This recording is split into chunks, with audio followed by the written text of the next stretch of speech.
Assalomu alaykum. Hurmatli mutasaddi tashkilotchilar. Mana bugun hozir biz 2 nafar haydovchimizni yonida turibmiz. Bular Oltiariq Tinchlik, ya'ni Oltiariq Hamza yo'nalishida ishlovchi qonuniy shofyorlar. Mana hozir o'zlaridan 2 og'iz so'raymiz. Holat nima bo'ldi aka? Nima sababdan avtomashinalaringni oynalari sinib ketganligi haqida o'zinglar 2 og'iz mana gapirib bersanglar.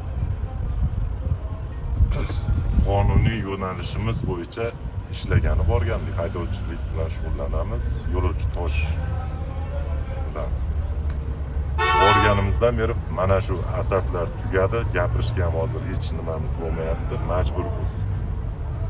27 apreldan beri mana bugungacha shu ahvol. Bordik, ishlatishmayapti, zo'ravonlikda qilishyapti, mashinani aynaklarini urib sindirib tashlashdi. Kerak bo'lsa qissi bilan qanday qilishyapti yo'lda. Passajiri bor, yo passajiri yo'qmi, o'ylashmayapti.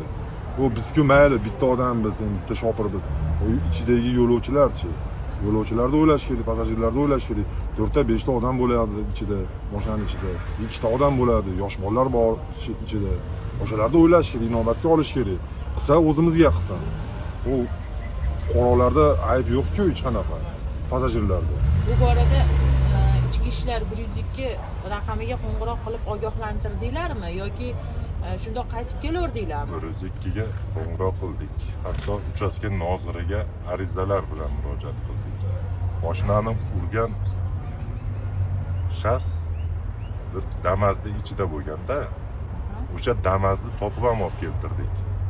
Lekin tosh otgan yonidagi yigit yo'q. Biz oldimizga Damaz kelganda hech kim yo'q edi deyapti. Uni haydovchisi aytyapti, men sizni birinchi marta ko'ryapman dedi. Katta videoga tushib qolgani uchun keyin taslim bo'lyapti. Aynan singanda orqangizdan men ham qayrildim-ku. Mana shu paytda men aynan tushib ketdi deb o'yladim aka deyapti. Uchastka noziri bu narsalarni eshitib turibdi, lekin bilmadim. Hech qanday chora. Endi meni gumonim shu Hamza yo'nalishiga burilib, to'xtab, magazinga suv olib olgani kirganimda, shu magazinning ichiga kirganimda shu holat bo'ldiki, tarslagan ovoz eshitildi. Chiqib qarasam, magazin ichi bilan chiqib qarasam, aynagim orqa chap aynagim sinib yorilib yotgan edi. Endi meni ham gumonim shu shaxsdan, Sherali degan shaxsdan. Shu 3-4 ni boshqarib yurgan insonlar. Boshqa kimdan gumon qilaman? Hali aka siz bilan gaplashganimda holat yuzasidan 102 raqamiga qo'ng'iroq qilganingizdan keyin uchastkovoy siz bilan bog'langanini hamda o'zingizni yoningizda guvoh sifatidagi inson bo'lganini ta'kidlab o'tdingiz. Lekin u holat yuzasidan nima bo'ldi? Guvohingiz ham bor edi-ku. Guvohim bor edi. Uchastka noziri u bolani so'radi. Sen kimsan dedi. Falonchakingiz akasi bo'laman deb otasini ismigacha aytib, uchastka noziriga o'zini tanishtirdi. Bo'ldi, borsan ketaverdim, u yigitni jo'natib yubordi uyiga. Yaxshiyamki, men u yigitni yuz tuzilishigacha videoga oldim. Syomkalari bor, telefon raqamini olganman. Uchastka noziri ketkizib yuborgandan keyin yuringlar endi o'zimizni bo'limda gaplashamiz deb biz olib kirib ketdik. Kirganimizdan keyin tuhmat uchun jinoiy ish qo'zg'atishini bilasizmi? Buni ogohlantirmasingiz ham bilaman, lekin tuhmatlasligini siz ham bilib turibsiz dedim. Videolargacha borsam, qani? Hozir ko'rganimiz dedim. Yatta magazinda tushgan videoni telefonimgacha o'tkazdirdim. Hali guvoh yigit ham o'shda bo'lgan, uchastka noziri o'zi ham ko'rgan. Guvoh qani endi deb turib xonaga kirgan. Ketkizib yubordingiz-ku desam, guvoh bo'lmasa bo'lmaydi. Hozir chaqiraman guvohni dedim, telefonni chiqarsam, nomeri bormi? Bor, nomeri bering.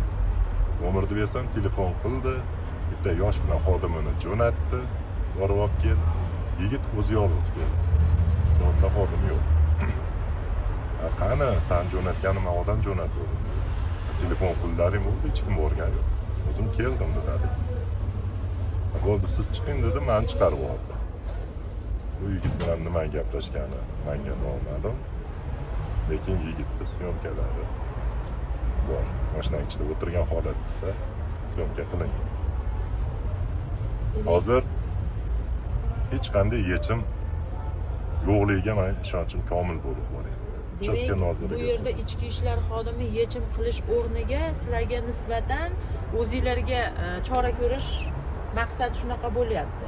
Shunday deb Tushunishim bo'yicha gapirdi. sizlarning gapinglar. Ha. Shunday deb gapirdi uchastka noziri. Demak, u yerda o'sha Sherali ismli shaxsda nima deydi, roli kattaroq bo'lyapti ekanda bo'lmasam, ha?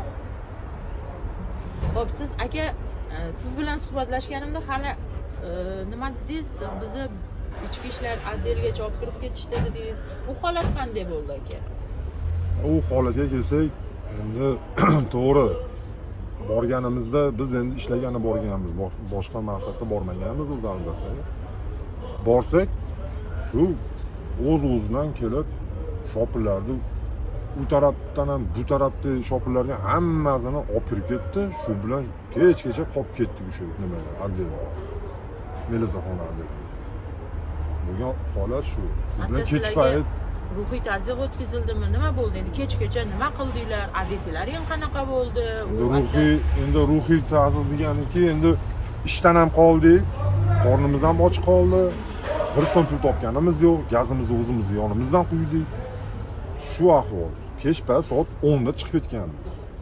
10 da chiqib ketgansizlar, Kech payt sud 10 da. bo'ldi deb eshitdim. Hatto sud ham bo'ldi, to'g'ri, sud bo'ldi, boshqa bo'ldi. kirganlarda ahvoli nima bo'ldi? Sudga kirganlarda ahvoli endi bo'lgancha bo'ldi, bo'lgandi.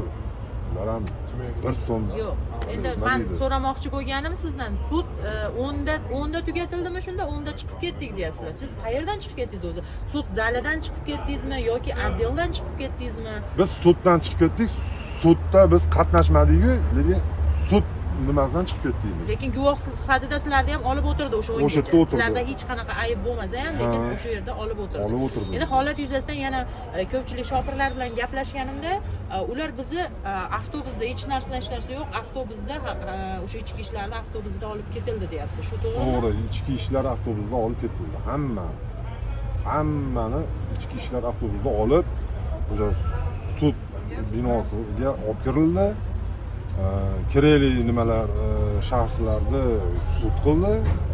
Ba'zi shopirlarni anaqa sifatida nima deydi? Guvoh sifatida olib o'tirdi biz o'sha. Lekin hammani. Mana 10 da bo'lsa demak sud shunda Bir to'rg'on non yeganimiz yo'q, hech qanaqa. O'sha olib borgandan narsa. Bir to'rg'on non yeganimiz yo'q. yo'q. Sud men tushunmayotgan narsam, sud nechida bo'ldi? Taxminan soat 10 da chiqib ketgan bo'lsangiz, bu degani soat 8:30-9 dan keyin boshlandimi sud? Soat 7dan keyin 8larda boshlandi. 8larda sud 8larda boshlandi. boshlandi. Ha, 8larda boshlandi, menimcha 8larda o'zi- boshlandi. Uyga kelsam 12 bo'lgan ekan xullas. Kechasi 12da uyga kirib keldim. Ha, demak sud ham o'zini ish faoliyati 6gacha bo'lishiga, kechqurungi soat 18:00 gacha bo'lishiga qaramasdan, demak noqonuniy tarzda o'tkazilgan, demak soat 8:00 da boshlangan bo'lsa, shunaqami? Shunaqa bo'lyapti.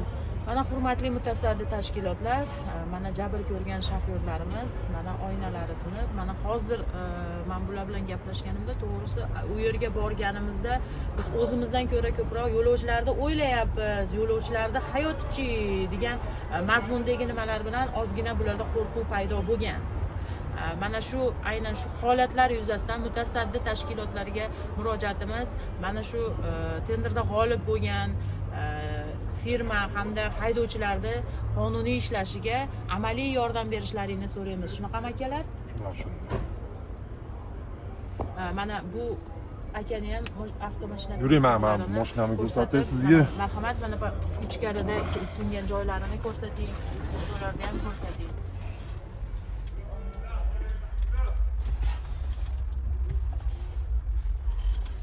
Tonirovka bo'lmaganda sachilgan joylari yaqqol bilinadi. Nargisi orqaligini ham ko'ring.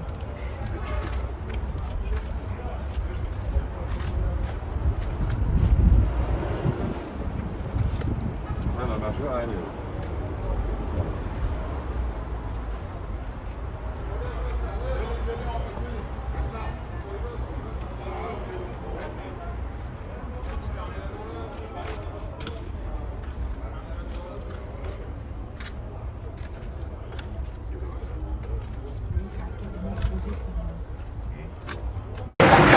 Mana magazinga to'xtadim shib. To'xtab, mashinani chekiga qo'yib tursam, kimdir yo tosh otib o'tib ketdi, yo tosh chertib yubordi, bilmadim. Mana orqa ayniga. Mana teshik turibdi mana. Mana teshik. Ayni orqa ayni sindi, yorilib ketdi mana.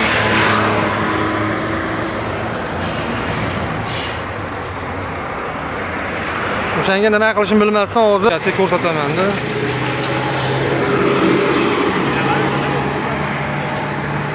Mana ayni almashtiryapman. Mana shu narsamda ichimlashib qo'lingiz kesmaydi. Lekin mo'la bo'yi bilan odila bo'yida qo'li sevadi. Juda so'nmay bo'ladi.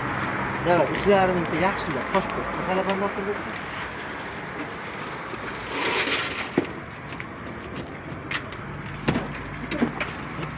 boshdan ol. To'g'ri bosh. Teriniga sen tozalab, sen olib turib. Baş verin. Bir boshdan qo'ying.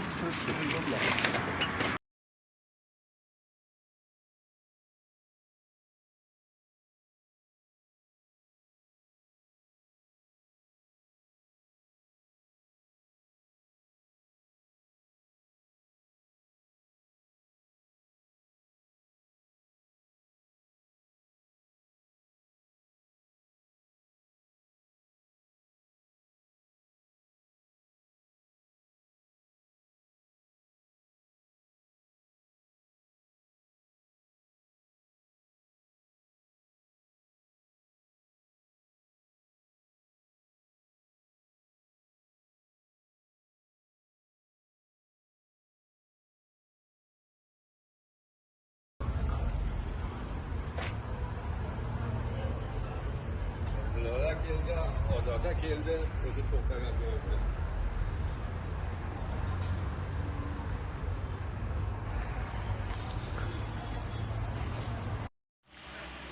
Mana shu yigit bilan birgalikda mashinada joyimizdan qo'zg'algan joyimizda meni Damas rusumli avtomobilimi orqa aynagini ko'rinib turibdi.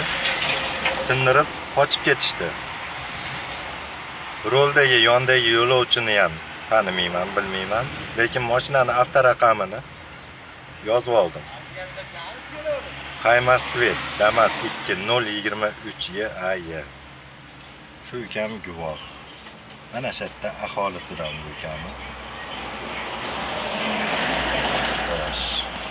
Mana ro'paramizda lol magazini kameralari bilan Xudo xolasa 1-2 ga chiqdik. Ichki ishlar xodimlari farqi beradi.